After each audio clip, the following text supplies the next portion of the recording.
Токио. А в японской столице все готовится к Олимпиаде. Она называется Токио 2020, потому что должна была пройти еще прошлым летом, но из-за пандемии коронавируса перенесли игры на этот год, ну и название, но название, как и в случае, скажем, с чемпионатом Европы по футболу 2020 года, решили не менять. Поэтому Токио 2020.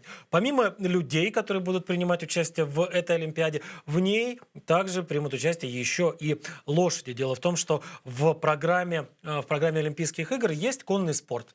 И если с людьми все понятно, сели в самолеты, полетели, пристегнулись, поспали несколько часов, прилетели в Токио, отправились в Олимпийский городок и потом готовитесь к выступлениям, то с лошадьми все сложнее. Вот для того, чтобы отправить лошадей в Токио, необходимы специальные самолеты. Их сначала вот специальными грузовиками привозят в аэропорт. Я так понимаю, что вот здесь речь идет о бельгийском, судя по надписям, бельгийский аэропорт.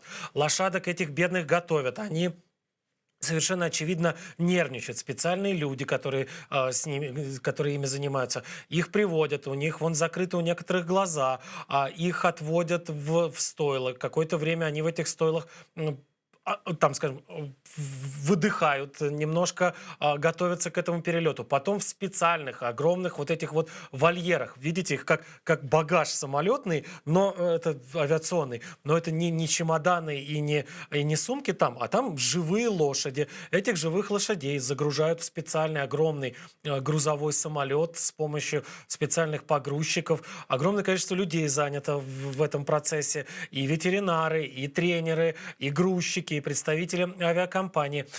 Этих лошадей в этом специальном самолете, там же еще им обеспечен правильный, нужный температурный режим. Ведь важно не просто довести лошадей до Токио, важно, чтобы эти лошади прилетели в Токио в здоровом состоянии, не перепуганные, не подхватив никакой болезни, не простудившись. То есть это сама по себе одна только отправка лошадей, это уже спецоперация. Вот их авиакомпания «Эмираты» везет, я так понимаю, специально зафрахтовали специальный грузовой «Боинг», большой «Боинг» авиакомпании «Эмираты» для того, чтобы довести тех лошадей, которые будут принимать участие. А это уже их разгружают, их уже встречают в токийском аэропорту. Я так понимаю, что это токийский аэропорт Нарита, один из самых крупных в мире аэропортов. Да, вот они таким образом прилетели и сейчас уже готовятся. Их же там пересадили в специальные автобусы и повезли туда, на те места, где они будут готовиться